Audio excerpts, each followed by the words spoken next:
Aloha! Welcome to Departures to Alpha Centauri, sponsored by the United Galactic Federation of Planets. This is our 19th program, numbered UGFP 4.19, entitled 6 Months.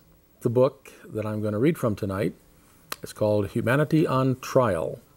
And we also are a call-in program tonight. This is live, so I welcome anyone to call and ask questions. Unfortunately, this is the last live program for Departures to Alpha Centauri. We had a lottery today, and I did not get a live slot. So if you have any questions, now is your last chance to ask. We have had enormous numbers of reports of strange sounds all over the planet. People are uploading videos that they're filming with their cell phones and their digital cameras, and they'll go outside and record these incredible sounds coming from the sky.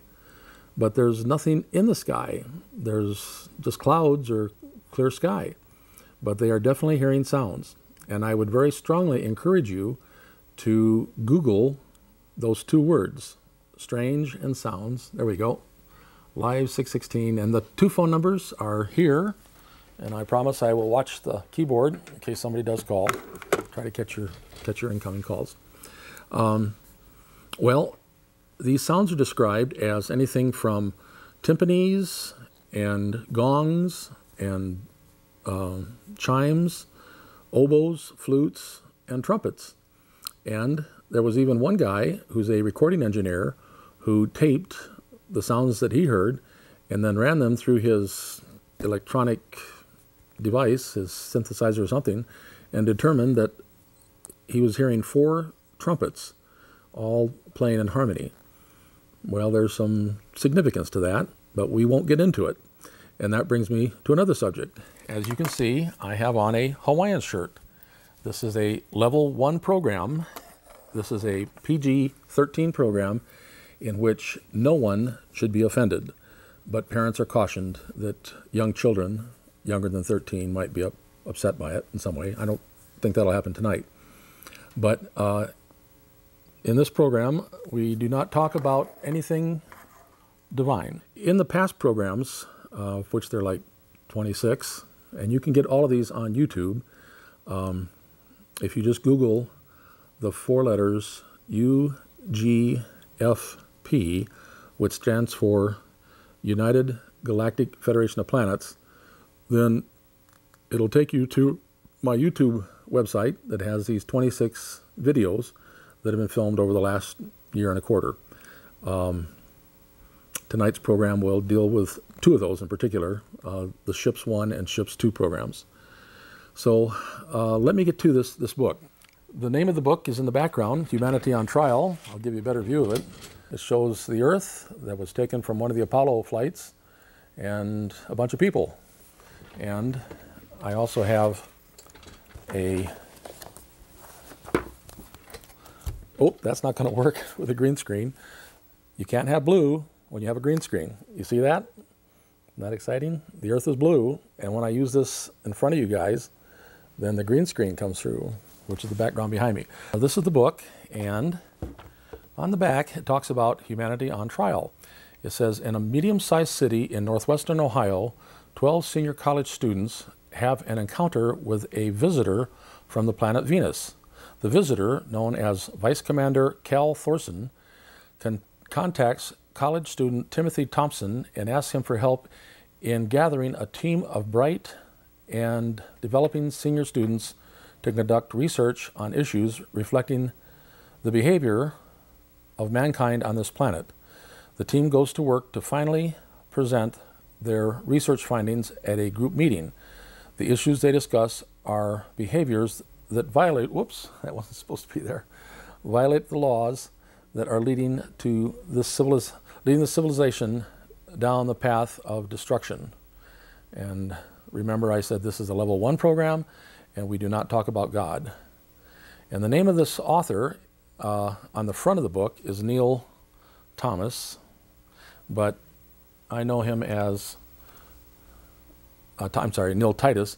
I know him as Thomas Neil Titus, and his phone number's there. If you would like to buy this book, you can order it from him at that phone number. It's 419-382-9014. And you might have a nice conversation with Thomas. He's a very interesting person. He's a member of our group that was put together by Dr. Frank Stranges back in 1993. So here goes the portion that I would like to read to you from this book. Now, I did mention in previous programs that we had ships arrive in September. We had 7 days of continuous monsoons, which are theoretically impossible, because in Tucson, we'll have a monsoon, then we have a day off, another monsoon, another day off. These were 7 continuous days of monsoons. And each day we had massive cloud cover, and hundreds of ships came in, Victor ships. Those are now being seen all over the world. And turns out 3,300 Victor ships came in during those 7 days of monsoons. Then later we had even larger ships. So we now have literally thousands and thousands of ships. We've had 3,300 Victor ships, and they definitely had an effect on our weather this winter. All across the country, there was no winter. My cousin came down here in March from Michigan to Tucson, and he said that normally in March in Michigan, the temperatures are in the 30s and 40s. This year in Michigan, the temperatures in March were in the 70s and 80s. That is not normal. Plus, there's been no snow, no rain, and we're now having wildfires, massive wildfires, all over the West, and it's very tragic. But it's the presence of the ships. They have definitely affected our weather, and they're everywhere. And they're making noises, sounds, strange sounds. They're actually testing their sound systems. And all these uploads that you can watch on YouTube are the ships making funny noises, testing out their sound systems. But very soon they will be visible. So let me get back to our book. I've told you in the past about how we have all these ships that have arrived, and in this booklet, Humanity on Trial, it's a fictional story about a visitor from beyond our world. He identifies himself as being from Venus, but he allows the students to ask him a series of questions. So let's start right here. They opened the box and picked out the first name. Matthew Walden, you are the first to ask your question. And Cal, remember, Cal Thorson is the vice commander who's been working with these college students. Matthew says, Cal, how many of you Venusians are on and around this planet at this time? He says, Matt, I do not have an exact number as the population does change, but if I include the starships, there are well over 60,000 of us. Cal reaches into the box again and selects Samuel Johnson. Sam, you have the next question. Cal, how many of your spaceships do you have on or around our planet? Sam, we have well over 250 spaceships on or around this planet. There are 6 different types of ships in our entire fleet. 103 are Victor-class saucer-shaped ships, and they're all identical. And they are 300 feet in diameter and measure 97 feet from top to bottom and 22 feet at the rim. Now, if you guys have seen my ships part 1, you will have seen posters of the Victor ships. They've been with us for a long time, and our dear friend Dr. Frank used to go on board the Victor ships, one of those ships, twice a year. He would get the material that he'd then pass out to all of us members of the inner circle at our seminars in Las Vegas. But the Victor ships are very real. Let me continue. Assigned to each Victor ship are 3 97-foot diameter cylinder ships with conical ends for a total length of 300 feet. They are instrument-carrying ships and total 84 in number, and they move about. And several of these ships perform double duty as they support more than one Victor-class ship. We have 2 orbiters, which are spheres of 14,750 feet in diameter. They orbit at opposite poles at 19,700 miles above the Earth. One of the orbiters has 15,400 permanent crew members and is associated with the Victor ships. The other orbiter has a permanent crew of 1,850 and supports the instrumentation class spaceships. We have 50 shuttlecraft that are 220 feet diameter spheres, each with a permanent crew of 170. We have 14 starships, all 14 miles long, 7 miles wide, 3.5 miles high. I do not have an exact number of crew members assigned to each starship. And also on Ships One, in the Ships One program, I show you a poster of the starship, of one of the starships that's currently orbiting the Earth. And NASA knows about these starships. They have actually encountered them. They haven't been able to see them, but they know they're there because they block out the stars. But the government will never talk about it. Remember, Project Blue Book said there's no such thing as UFOs. Continuing. Finally, we have small spacecraft ships, all about the size of a 2-passenger automobile like the one I landed in to meet Tim. Several are assigned and carried aboard each Victor-class ship. Cal reaches into the box and pulls Eve Hayes' name out. Eve, you have the next question. Cal, where is your main station on the planet? Eve, I am assigned to Victor 7, which is located just east of your motor city, Detroit, Michigan, in Ontario, Canada. My ship is parked at 12,400 foot altitude, and we have been at that site for over 91 years, and in the vicinity for over 330 years, so I have had plenty of time to study each of you. Cal again pulls another name, and this time it is Ruth Williams. Ruth, your question is next. Cal, how many members do you have on your ship? Let me turn the page here.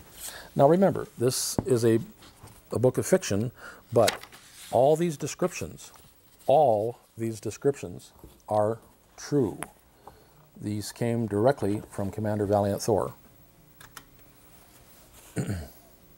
Ruth, I am one of 187 permanent Venusian crew members. All of the Victor-class ships each have 187 men and women.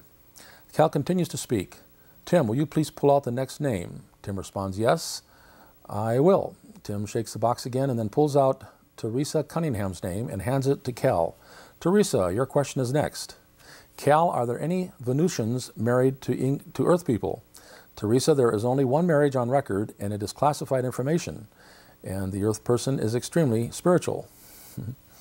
Tim, you and I can alternate pulling out the names for the next round. So let's jump down a few here. Cal, who is the main commander or officer in charge of all you Venusians? Jim, the name of the top officer or commander of our entire fleet of ships is Valiant Thor. Commander Valiant Thor. I have a letter signed by Commander Valiant Thor that was sent to me by Doc years ago, and I know of many people that have met the commander. Doc was in constant communication with the commander. If you get Doc's book, which is also strongly encouraged, the name of his book is called Stranger at the Pentagon. Dr. Frank Stranges wrote this one, and this one talks all about his meeting the commander back in the 1960s and how the commander had met with President Eisenhower and Vice President Nixon, and how he has stayed in constant contact ever since, until Doc's death. But the commander is very real. I guarantee it, and there are many people that will confirm that. So continuing, the commander of our entire fleet of ships is Valiant Thor. He is stationed aboard Victor 1, which is located on the most northwest shore of Lake Mead, 10 miles east of Las Vegas, Nevada. Some of the Victor ships are on the ground, while others are in somewhat fixed locations in the air. Tim pulls Sarah Smith's name from the box and hands it to Cal. Sarah, your question is next. Cal, where are all of your ships located? Sarah, our 103 Victor-class ships are active between some 287 locations. The instrumentation ships actively move about the Victor-class ships they support. The location of the orbiters were explained previously, and the shuttlecraft are the most active. They are all about. Cal pulls Peter Walter's name from the box. Peter, your question is next. Cal, how fast do your spaceships travel? Peter, all but the two-seater ships can travel beyond the speed of light. Now, In all my programs, I have told you that we are going to depart from this world and go to Alpha Centauri. Alpha Centauri is the nearest star cluster to our solar system, and it's 4.2 light years. Now, if we were to use conventional technology, use our chemical rockets, it would take 50,000 years for us to reach Alpha Centauri. No one could live that long. We would never make it. But it's all about technology. All through history, we have had enormous discoveries. And these spacecraft are light years ahead of us in technology. They can travel from our solar system to Alpha Centauri in the blink of an eye. There is no limitation when it comes to travel. The speed of light is not a limitation, and these ships can travel in no time at all. So when we start getting evacuated, when the evacuation starts for Earth, we will be able to go from here to Alpha Centauri and be processed, just like all those Europeans got processed on Ellis Island back the last 2 centuries. And once we are processed, we're on our way. We're off to explore the galaxy, and it's going to be an incredible experience, something we could never even imagine. No, there is one condition. If you want to leave our Earth, you have to be on a passenger manifest. You have to have a boarding pass. Now, there are some humans that are not on the passenger manifest. That's why humanity is on trial. There are certain people in our species that have done some really, really evil things. And they don't get to leave with the rest of us. They're going to stay behind, and they're going to get special treatment. Now, there will be means for them to get back on the passenger manifest. That was explained in other shows as well. But initially, they will be held back. They will not die. They're going to live through this, but they have to pay back some of the evil that they have caused, not only in this lifetime and in this world, but in previous lifetimes in this world. But let's get back to our book. 2-seater ships cannot travel at the speed of light, but the other ships all can. Wow, responds the students. Tim pulls Esther Hatfield's name from the box and hands it to Cal. Esther, you have the next question. Cal, what is the range of detection of your spaceships have? Esther, the Victor-class ships can detect actions, words, and thoughts up to 1,200 miles in all directions. In other words, they can listen in on us. They can even hear what we're thinking. Watch what you're thinking.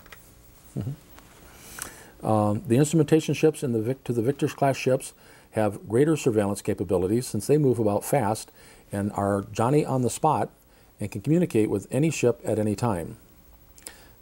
Cal pulls Timothy's name from the box and turns to him and says, "You are next, Tim." Cal, are there any government officials in the United States that know of your presence? Tim, Commander Valiant Thor met with President Dwight Eisenhower and Vice President Richard Nixon in March of 1958. And since then, all of the U.S. presidents know of Commander Valiant Thor's visitation and presence of our ships. And I should add, no one can find our ships' locations. And then the next question is from Mary. She says, Cal, has there been any attempts by the U.S. military to take action against any of your ships? And he says, Mary, there sure have been thoughts to do so. However, the military cannot plan to do anything without first seeing their objective. You see, you cannot think about what you cannot see. We have the best security system, that being of invisibility. Cal pulls the last name from the box, that being John Hartman. John, you are finally next and the last for round 1. Cal, do Venusians work with other people or beings from other planets? Yes, we do, John. The universe is widely populated, and we have guests that frequently visit our starships and many of our Victor-class ships. God's people come from all over to express their concern for the constant troubles you have on this planet. Plans have been made to help bring mankind on this planet back to God. And having said that, I believe that all of you are now ready for a 15-minute break. Okay? Be back on time, and then we can get started on round 2. Jim, you have the first question to start round 2. Cal, have any of your people or crew members taken action against evil entities on this planet? Yes, Jim. Commander Val Thor directed 2 different missions where the Greys were threatening to harm the... We'll go to the next page. The population in 2 areas of the United States. The first was a sealing of an opening in the earth in Alaska, and the second was a sealing in an area near San Diego, California. The Greys are the evil agents. Tim turned to Teresa Cunningham. Teresa, you have the next question. Cal, do any of you Venusians have families back inside Venus? Yes, Teresa, many of us have families, and we have the opportunity to pay them a visit according to a schedule. Tim faces John Hartman. John, you are next. Cal, what do you Venusians think of us as children of God? John, we Venusians love our brother and sisters on earth as children of God. Even though we are of a higher order, we respect you on this planet. We all know that only a small number of you are spiritual as you follow God's laws and pray to Him every day, while others ignore Him as they go on their way, not following the Golden Rule. Tim turns to Esther Hartfield. Esther, it is your turn. Val, do you Venusians have religions on your planet as we have on Earth? Esther, no, we do not. And we do not have books like your Bible or other similar books. Religion is an invention of mankind. Religion is an invention of mankind. Religion is not of God. I can't make that more clear. Religion is not of God. We Venusians assemble each morning before we go to work and pray to God and thank Him for all that He has provided for us. And we live each moment in praise to Him and dedicate our lives to Him. Tim now faces Eve Hayes. Eve, your question is next. We're going to turn the page. Cal, what is your thinking as to why we have so much crime on our planet? Eve, the answer to this question is simple. There are too many people on earth that do not follow God's laws, and they do not practice the Golden Rule. There's another one to make an emphasis of. Too many people do not follow God's laws and do not follow the Golden Rule. It's as simple as that. Tim calls on Mary Hobson next. Mary, you have the next question. Vice Commander Cal, do you feel there is any hope for us on this planet? Mary, plans have been made to bring mankind back to God. A greater number of people in this civilization than in the past will seek the truth and become spiritually developed and be taken off the planet before all life is destroyed, to make way for the new kingdom of God on this planet to be formed. I am sorry to say that not enough people will break away from mass-mindedness and learn how to develop to be the person that God intends them to be. Satan has too much power for too many to overcome. But let us hope and pray and work to win more battles that Satan plans to win. Tim now turns to Samuel Johnson. It is your turn, Sam. Cal, is there any chance that any of us will be invited aboard any of your ships? Sam and the rest of you continue to develop and learn, and I am sure that all of you in time will be invited to board one or more of our ships. Tim now looks at Sarah Smith and states, you have the next question, Sarah. Cal, do you listen to music on your spaceships and inside your planet? Now we go to the next page. Sarah, I and the rest of us Venusians do tune in on and listen to some of your music on some of your radio stations. I prefer your serious music, such as some of your classical music. We all listen to the music of the spheres in our ships and inside our planet. That music is even more beautiful than your most beautiful classical music. And Sarah, I am very proud of you that you chose to listen to your serious music. I know that it helps you grow spiritually. Tim looks at the list of names and states, I have the next question. Cal, what Earth people have been invited aboard your ships? Tim, some scientists and spiritual people of Earth are usually invited aboard our spaceships.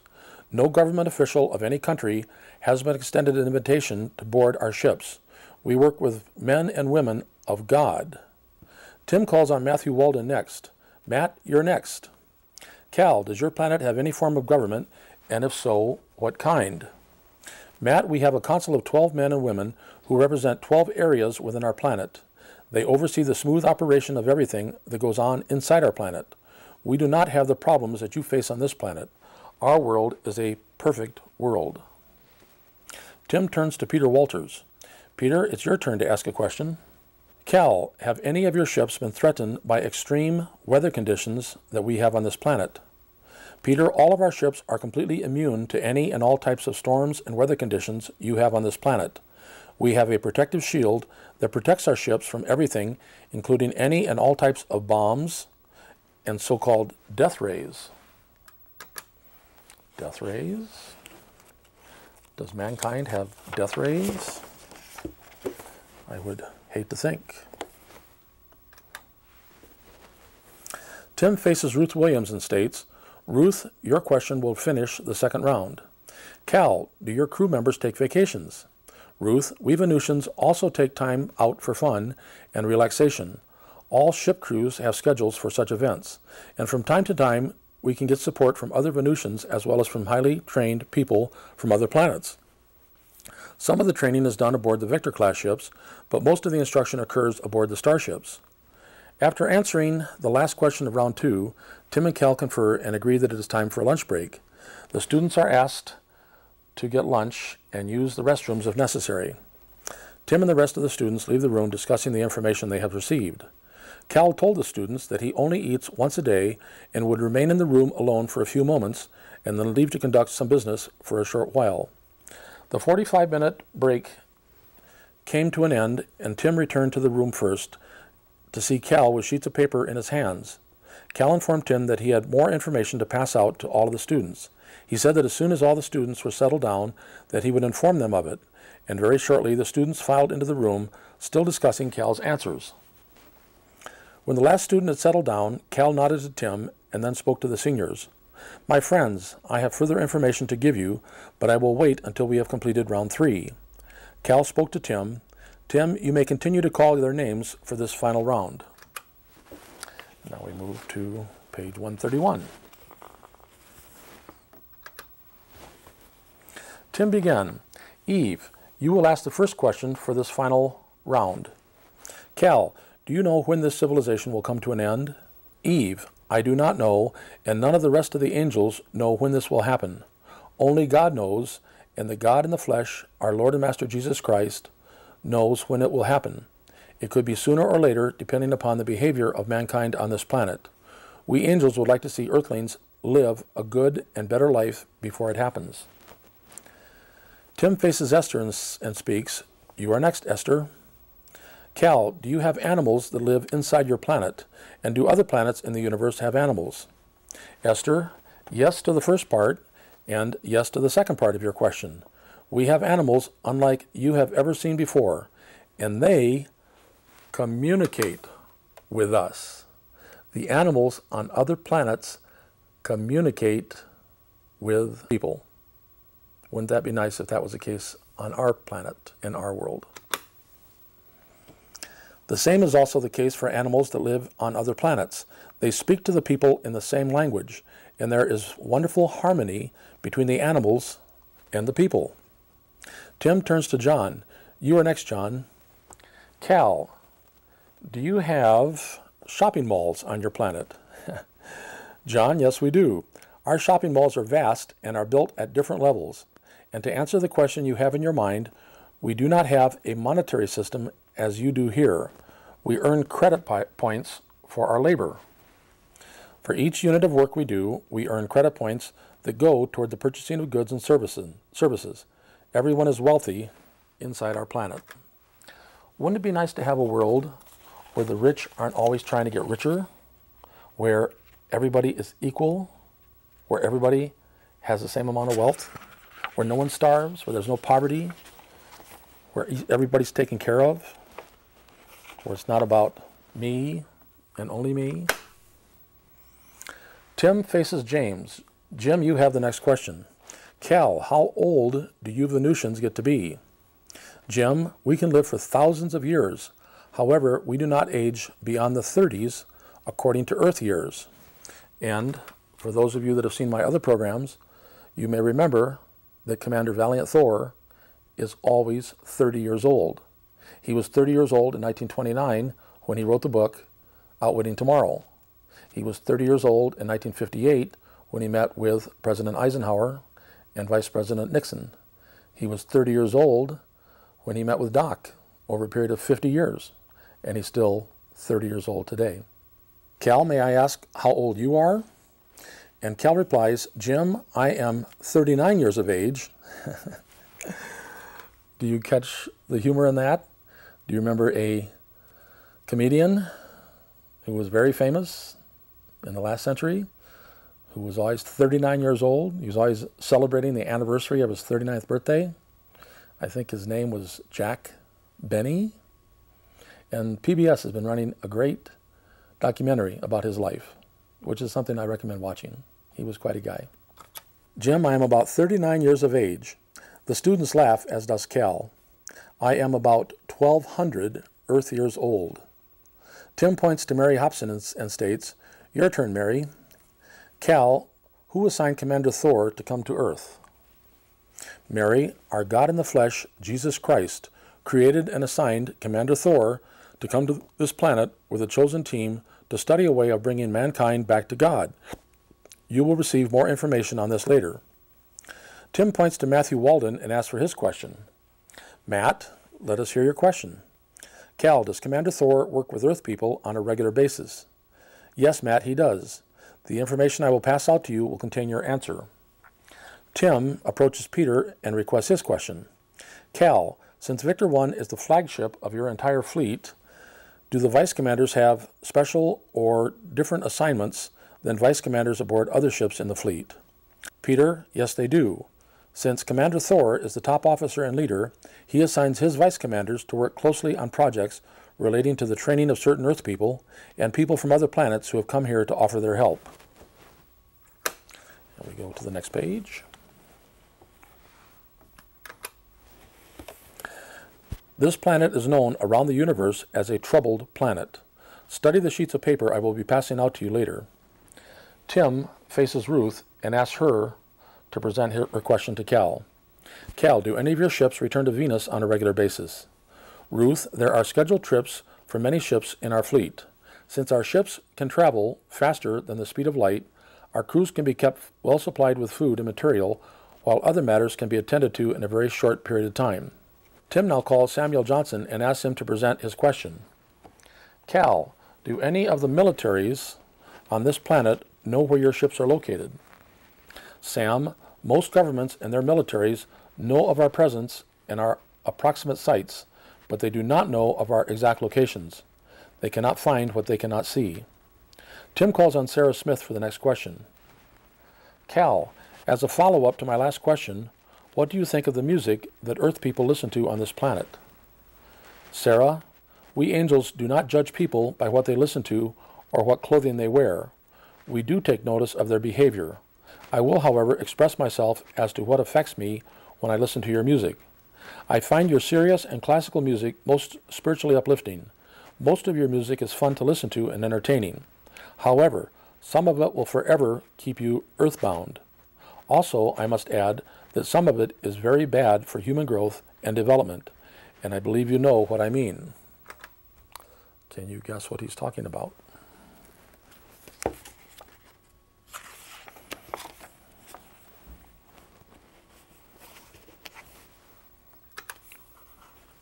Tim directs Teresa to ask her question. Vice Commander Cal, how are the children educated on your planet, and do you have schools? Teresa, I will answer the second part of your question first. We do not have schools. All of our children are taught by their parents. You could call this homeschooling. All of the parents have complete understanding of what must be taught, and they have absolute ability to teach it. All of our children are born with developed spiritual ears and eyes. They have the ability to learn very rapidly. Tim now states that the third round ends with his question. Cal, Are there Earth people that are receiving special education or training by Commander Val and his crew? Tim, I knew you were going to ask that question. Commander Val and his vice commanders provide instruction to a special group of spiritually minded people known as the Inner Circle of the National Investigations Committee on Unidentified Flying Objects, founded by Dr. Frank E. Stranges of California. Part of the information I am giving you shortly will provide you with what you need to know on how to contact Dr. Stranges and learn about his group. Tim, will you please pass out this information to the students, keeping one for yourself? And Tim replies, yes, sir, I will. All of the students rise to their feet, applauding Vice Commander Cal Thorson. They receive their sheets of information and all thank Cal for the answers to their questions. Jim and Teresa speak out at the same time, but Jim yields. One more page. But Jim yields to Teresa. Cal, will we be able to see you again soon? I have enjoyed this entire experience of working with you and receiving the information you have provided for us. And all of the students respond in unison by saying, that goes for us too. They all walked to where Cal was standing and hugged and shook his hand. And all of the students had tears running down their cheeks as they hugged Cal. Cal responded to the question and their compassion toward him. I will be keeping an eye on all of you, and perhaps in the future we will meet again. But now I want all of you to complete your graduation requirements and find good jobs. Also, go out and tell everyone about your experiences. You have each other for support. Cal continues, I love all of you, and I will pray that God will bless all of you in special ways. I have lots of work to do and meetings to attend. Please keep in touch with each other and, of course, with Tim. Tim, this meeting has come to an end, and before I leave, I ask all of you to find ways of teaching your fellow human beings how to love one another and to follow God's laws. The students leave the room and the building, followed by Tim and Cal. They all head for their cars to go home with their brains filled with information and to make plans to teach their fellow human beings. As Cal leaves the building, he disappears, as usual. Nice way to travel, huh? Poof, and you're gone. And that brings us to the end of Humanity on Trial. Now, as you noticed earlier in the reading, Cal talked about 250 ships in our world. Well, if you've watched previous programs, you know that there are now thousands upon thousands. And if you watched YouTube and some of the uploaded videos, you will have seen thousands and thousands of ships all over the earth. Plus, people have heard ships testing out their sound systems. If you go online and put in the 2 words, strange sounds, you will get all kinds of reports from people of sounds coming from the sky. But there's no ship to see with the sound. It's just a sound. They're there. And as he says in this book, they're invisible on purpose. Humans are dangerous. We like to shoot first and ask questions later. If you recall from the movie Independence Day, the newscaster in Los Angeles was warning the viewers, please don't shoot at the ships in the sky because you might start an intergalactic war. Well, that's the way humans are. We like to shoot first, ask questions later. So the ships must remain invisible until the time comes for us to see them. So I'd like to once again thank you all for watching. This has been Departures to Alpha Centauri, program 4.19, filmed in June of 2012. And the initial title was 6 months, which means we have 6 months from June until December 21st, 2012. Aloha and ahui ho.